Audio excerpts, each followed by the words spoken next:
Home buyer regret is exploding right now. And if you've watched even 2 seconds of TikTok lately, you may have seen some of these house poor meltdowns. These are people who are stretched to the limit. They're often struggling to pay for anything because all of their money is going towards their mortgage. I'm Ramit Sethi, host of Netflix's How to Get Rich. My team pulled together some very painful house poor TikToks, and I haven't seen any of them yet. Some of the people in these videos have real legitimate problems. Others, I'm told, well, some of their decisions were avoidable. And at the end of this video, I'm gonna show you how I decided whether to rent or buy, even as a multimillionaire who can afford to do either one. Let's jump into the first TikTok video. I am selling my house and I'm getting ready to move back with my parents yet again. I am single. I do have a 9-to-5 job where it does not pay me nearly enough to cover the bills. And I've had this house for about 3 years now. Let me stop you right there. Why would somebody who's single and been working for just a few years want to buy a house? It's actually very confusing to me.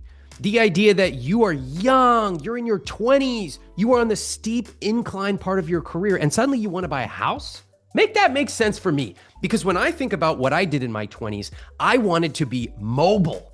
I wanted to be able to move from city to city depending on jobs and friends and social environment.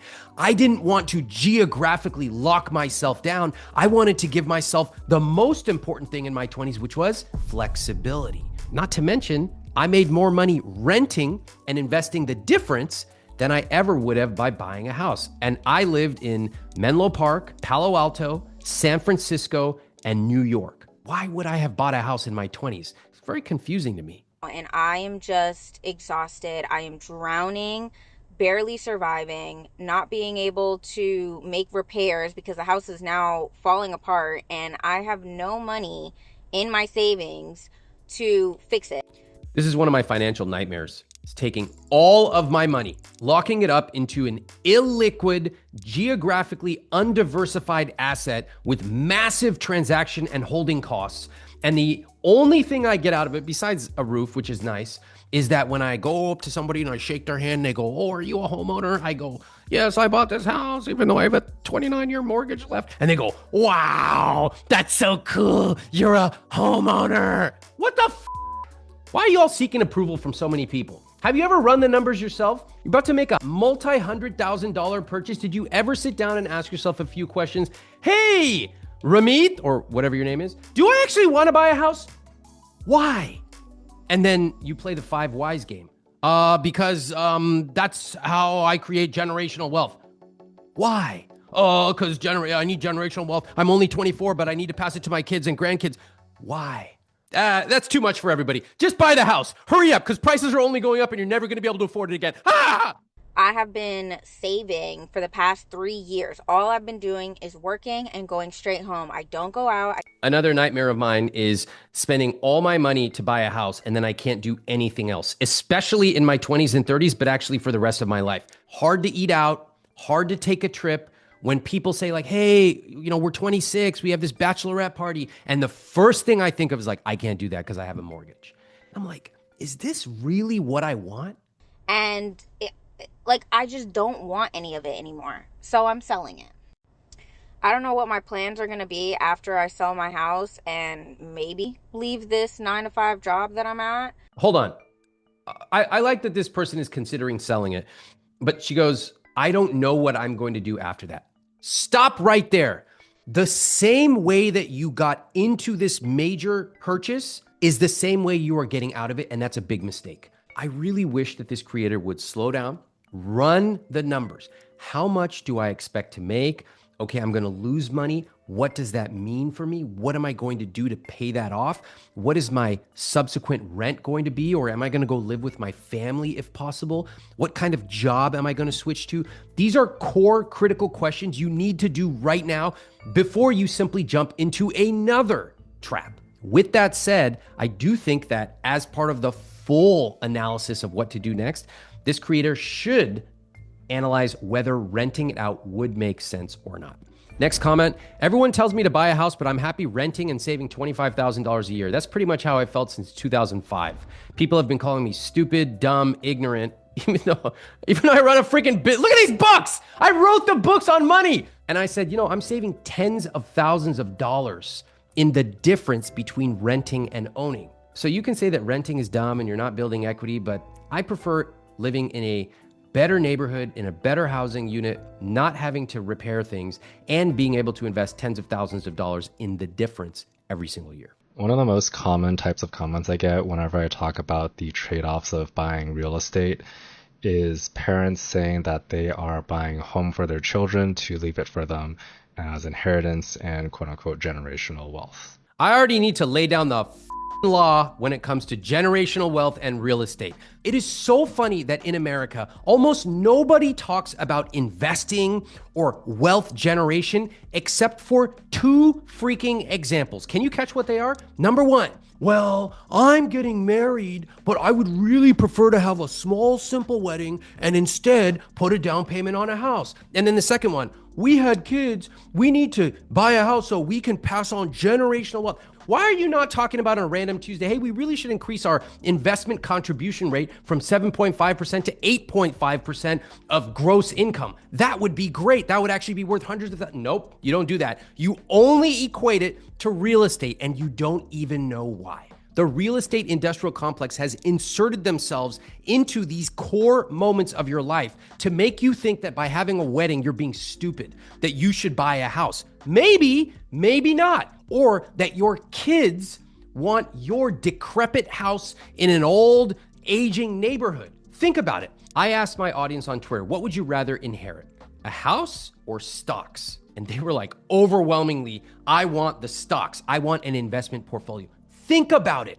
Your parents live in a city that you probably don't want to live in. They live in a house that probably you don't want to live in. It has not been renovated since 1984. Also, what if you have siblings? You have 3 siblings and suddenly you're given one house. How are you all going to do it? One person wants to sell it, the other wants to keep it, but they can't afford it. The third one says, I'll do whatever. The other person says, now you're in a pickle. Now you don't talk to each other for the next 6 generations. They would rather you just build a nice Vanguard portfolio and then give it to them in their 30s and 40s. I think in general, leaving a home to your children is probably one of the worst ways that you can financially help them. I, of course, think this is very well-meaning, but I think it's not very much thought out. For starters, when would you be leaving this home to them? By the time you die of old age, hopefully, your child is probably 50-something years old. This is such a good point.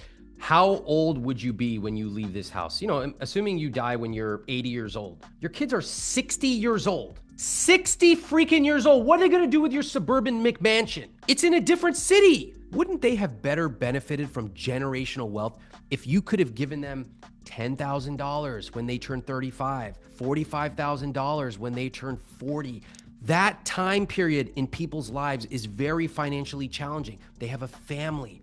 They might have childcare or education costs. Maybe they have a mortgage. That money would have been way better allocated when your kids were 35, 40, 45, even 25, versus when they're 60 years old. What are they gonna do? Luckily, people are now much more sophisticated. Financial advisors, wealth advisors, even just general people understand that that money is better served when they are younger, not when they're 60 or even 70 years old. And lastly, if you have multiple children, how are you going to split it up amongst them? Are you going to give one of them the house and another person other assets?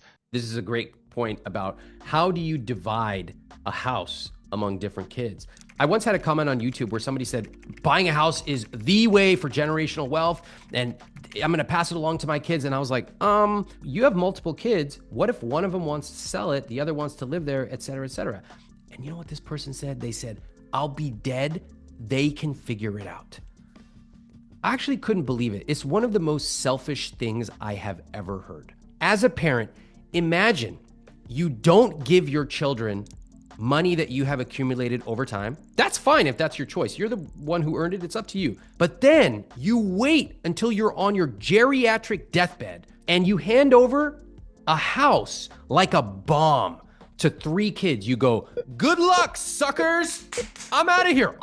You're dead. Meanwhile, your kids who are 60 something are now left to fight over this house because you didn't take the responsibility of clearly discussing what you wanted and how it should be properly apportioned. You literally said, "F it, I'm out of here. Here I come." But the problem is you didn't go to heaven. You're in hell because you left your kids defenseless. You thought you were doing something good, but you were lazy. You did not actually think about how is this going to affect my children and their children. Absolutely outstanding video. I love this creator. I think this is a fantastic video that a lot of people should watch. This is the perfect example of why people end up house poor. They skip the planning and they jump straight to buying the house. A house is too big of a decision to make it like that. I want to show you how to be deliberate and methodical about the biggest purchases of your life. I have a program called Money Coaching. Inside Money Coaching, we show you how to run your numbers carefully, how to factor in the kind of lifestyle that you want, and ultimately how to make the right decisions that power your rich life. And when you do this, you can immediately tell whether buying a house will make your life better or whether it's going to trap you for decades. If you want help making that decision before you make the biggest purchase of your life, I recommend you join Money Coaching. It's going to give you clarity. It's going to show you exactly what math to run and also how to factor in all the lifestyle questions that you're thinking of. You can scan the QR code on screen or click the link in the description below to join Money Coaching today. Okay, what's next? It's day 143 of trying to sell our house. And everybody's saying it's the price. It's not the price. Oh my God, I already know what this video is. I've been following this creator for so long. Okay, this is a creator who had a house. She was trying to sell something about they needed to switch locations for a job or something like that. The whole premise of her videos is it's not the price. It's not the price. Nobody will buy this house, but it's not the price. Newsflash, it's the price. I don't care if you think your house is especially unique because you have gardenias in the back or you have a little reading nook that you installed in 1998 and you have a special wood paneling from Kyoto. Nobody cares. The market doesn't care. You think it's so sentimental. I want to find a family that's going to buy this house and treat it like it. It's literally a freaking house made of wood. So people are simply treating it like a commodity and they look at comps, they look at the price, and that is that. And this is why it's important to understand the reality that if you're trying to sell a house and it's not selling, there's one problem, the price. When we originally listed it, our price was fantastic, and we've lowered it 3 more times since then. Can I just repeat what I'm hearing here? When we listed it, the price was fantastic. Since then, we've lowered it 3 times. Hey everybody, when I cooked Thanksgiving dinner, it was fantastic. 3 people vomited, so I changed the recipe slightly. Then 2 people dropped dead, but it was fantastic. It's not the food. It's not the food. It would be ridiculous to lower it anymore. It would be ridiculous to lower it anymore. We've only been in this house for 2 years. The human mind is absolutely fascinating. We've only been in this house for 2 years. Why would we lower the price? Hello, everybody. I've only been in this apartment for 2 years. Why would I switch the protein shake that I'm drinking? Like, what is the connection? There's no connection at all. We're getting pretty close to like our purchase price at this point. It's all explained. Does everybody understand what this means? In America, we have a belief that when we buy a house and then we sell it, we have to make a profit. Nobody is entitled to making a profit. A lot of people actually lose money. It is one of the greatest shames in America because everybody else tells you, oh, I bought my house for $250K. I sold it for $1 million. I'm a genius. But when people actually sell their house for the same price, lower, or they even sell it for more and lose money, which is very possible, they simply go silent. It is shameful in America. They do not want to talk about it. And it's painful to actually lose money on a house. That is because you have to still pay the purchase price. So you got to come up with the money somehow. And it feels wrong somehow when all your neighbors and your stupid friend from elementary school is making a bunch of money on a house and you are not. That is why there are a few things you can do to minimize the chances of this happening. Number 1, you can carefully run the numbers. Number 2, you can buy a house when you are confident that you are going to be in that house for at least 10 years. That way you can amortize the costs, things like closing costs, transaction fees, maintenance, etc., over 10 years, which increases your chance of actually making money. But on a larger, more systemic level, I want to point out, why the hell do you think that your house should always go up? Do you think the same thing about your car? And if you want to feel confident about the biggest financial decisions of your life, especially buying a house, hit subscribe. Okay, next one. Hey, have you ever wondered what house poor looks like? Oh, I love this guy. His videos, I get tagged in them all the time. He's always posting about this disastrous house. I love this. I'm in my kid's playroom. That's right, we have a whole playroom for the kid. What the f? Is this normal? Everybody these days has a playroom for their kids? What? I'm mentally still stuck in how I grew up in a, what was it, 2,000 square foot house with 4 kids. We didn't have a playroom. Playroom? What is that? I'm eating pot noodle for lunch because that's what we can afford. What's the problem here? This guy's eating ramen noodles. I love ramen noodles. He's got a fat ass playroom and he's eating ramen noodles. It sounds like heaven. What's the point of this video? Moving on. I am regretting buying a house. My fiance and I have not even lived in it for a year. Why would you buy a house with a fiance? That's not a good financial decision almost universally, unless you have a legal agreement aside. But already buying a house with someone you are not married to presents massive problems. If you don't believe me, just go and search bought a house, split up, boyfriend Reddit, girlfriend Reddit. You will see tons of stories about people who bought a house. They usually do it because they're living separately. They go, oh, we might as well. It couldn't hurt. We got to combine and then we'll save some money. And they buy a house. They never think about what might happen if they split up. Legally, they're not protected. And now they're in a really tough position. And we had to buy an AC unit already, which is thousands and thousands of dollars. Obviously necessary and worth it, but it's very unfortunate. We're also trying to plan a wedding. Another mistake is doing too many major financial decisions at once. Buying a house, planning a wedding, having kids, taking a vacation. I sometimes see couples on my podcast and they're doing 3 or 4 major life changes at once. And I'm kind of like, why'd you do all this at once?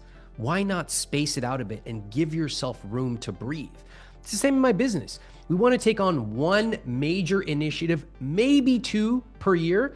But if we try 3 or 4 or 5, we're almost guaranteed to fail at all of them. So that was not ideal for the budget. And then we had to add gutters. And then on top of that, we now probably have to replace our water heater. I'm just trying to think what my immigrant parents would have done if all this stuff happened. And I'm like, I think they just would have been like, time to put a coat on. Heater doesn't work anymore. Put a coat on. Here you go. Just can't catch a break. And before anyone comes at me, we did have an inspection. None of it was flagged. So it's been a rough day. It's been a rough couple of months. You know, let's give some grace to this creator. When you buy a house, it's a very complex organism. It's a complex business and things are going to break. Like in any system of any complexity, things are always breaking. In my own business, things are breaking. You have to expect it. The key is not to blame this creator. It's not her fault that some of these things broke. But the real decision was made way back here. When the decision was made to buy a house, to not set aside 1 to 3% annually for maintenance and to be sure that you could afford that, to perhaps not discuss with a fiance, we need to have a legal agreement in place in case things don't work out. That's really morbid to think about, but we have to do it. This is a massive business purchase together. All of those things that were skipped over, and some of these things are showing up in pipes or gutters, but that's not the actual problem. The actual problem was done way back here, and that is what you need to know so that you can tackle those things first before you ever decide to buy a house. Okay, what's next? Yep, a lot of people are house poor, and a lot of them are not discussing it, and maybe they're not discussing it because the alternative is to be rent poor. Uh-oh, I can already see the username says the word realtor in it. Already, I have a big problem with this. First, I'm going to listen, but I just want to tell you point blank, never, ever take financial advice from a realtor, ever. Let's just see what this realtor has to say. I have a feeling maybe house poor is bad, but rent poor, you're actually not building any equity. You're not accumulating anything. You're just throwing your money away. Let's see. I have a feeling, I have a hunch. Let's see. And they would prefer to be house poor before they become rent poor. How about not poor at all? How about I don't have to decide between being rent poor or house poor, just not poor? How about that? How about we choose to be rich? I will teach you to be rich. Ever heard of it? Because there's a lot of people who are renting and they are struggling to save. If you are renting and you are struggling to save, you cannot afford to own because it is far more expensive to own than to rent. It is more expensive to own in 100% of the top 50 US metro cities in America. This makes no sense to say that if you are struggling to afford rent, then you should buy. Hey everybody, I'm struggling in my Toyota Corolla. That's why you should buy a Rolls Royce. It makes no sense. I need you to think critically about this. And at the end of their lease, they have no equity or anything to pull for. Equity. The magic word, equity. Hey everybody, I got a few questions for you about equity. All right, sit down, let's talk about this. First of all, what is equity? Where is it? Where's my equity? I wanna buy a book. I wanna buy headphones. Where's my equity? Where do I get it? How do you access it? Nobody knows. How do I accumulate equity? Oh, well, I pay my mortgage. Oh, really? So you just pay your mortgage, and if you pay $1 into your mortgage, how much equity do you get? Do you know? No, you don't know, because nobody knows something called an amortization table. Let me explain a shocking statistic to you.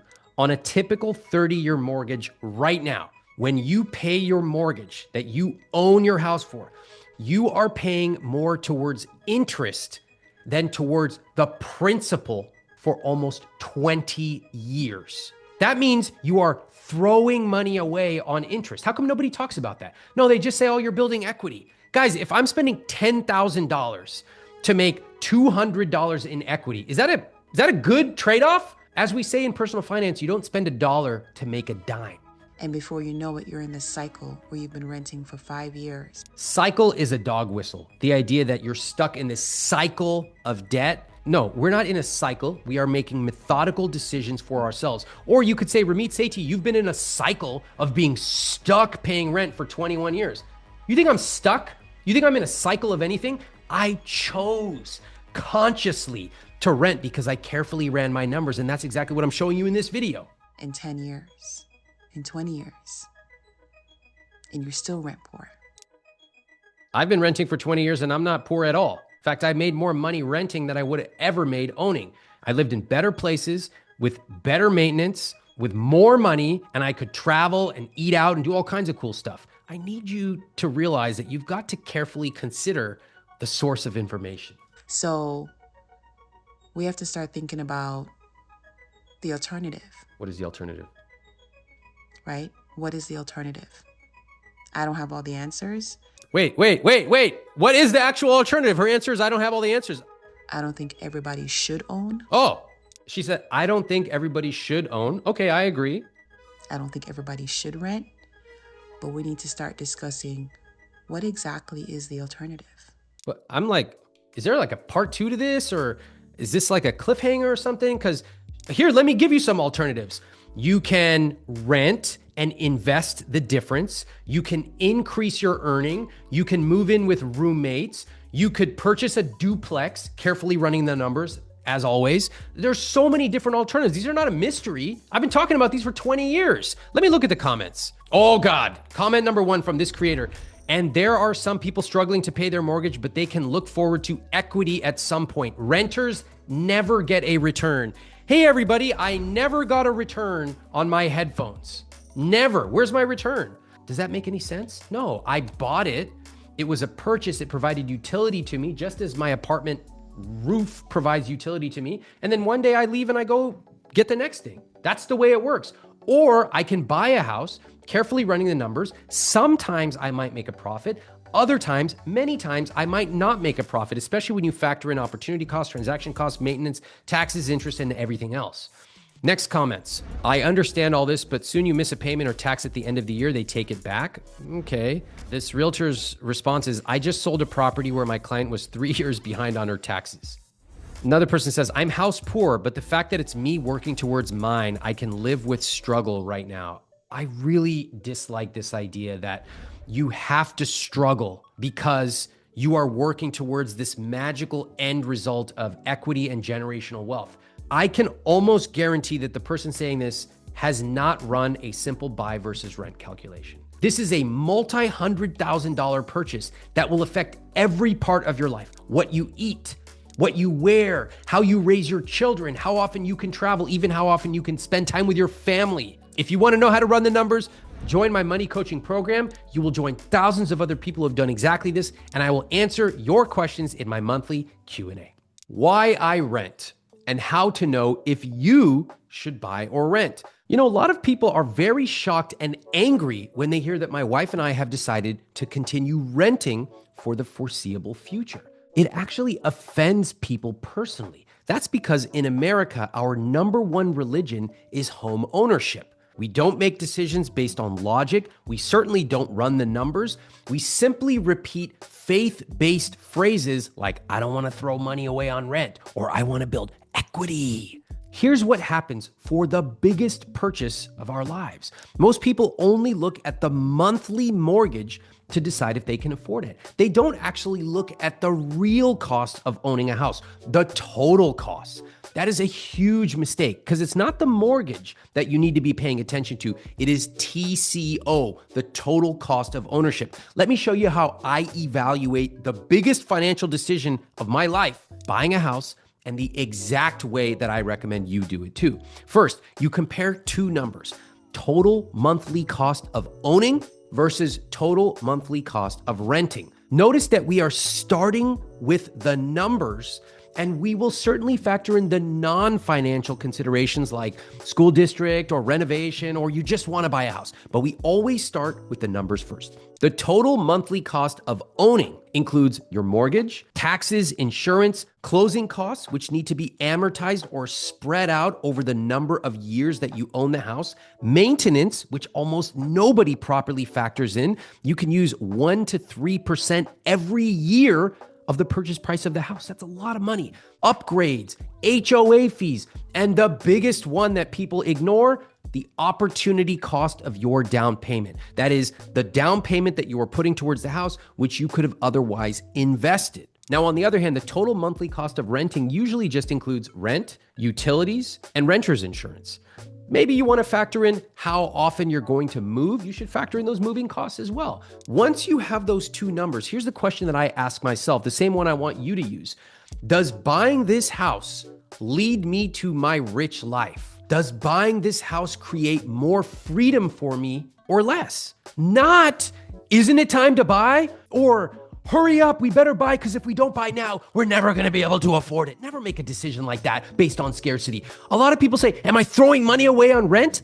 What the hell does that even mean? Did you ever say I'm throwing money away on sushi? I'm throwing money away on that amazing vacation in Mexico? You never said that. You only use this phrase because some realtor shoved it down your throat and you never stopped to think critically about why would I be throwing money away on a roof over my head? For me, every time I have run this math, buying would have cost me way more than renting. Buying would have reduced my freedom financially and emotionally. And buying is just something I don't want to do right now. My wife and I both have agreed at this point in our lives, not interested. At some point, sure. But right now, no thank you.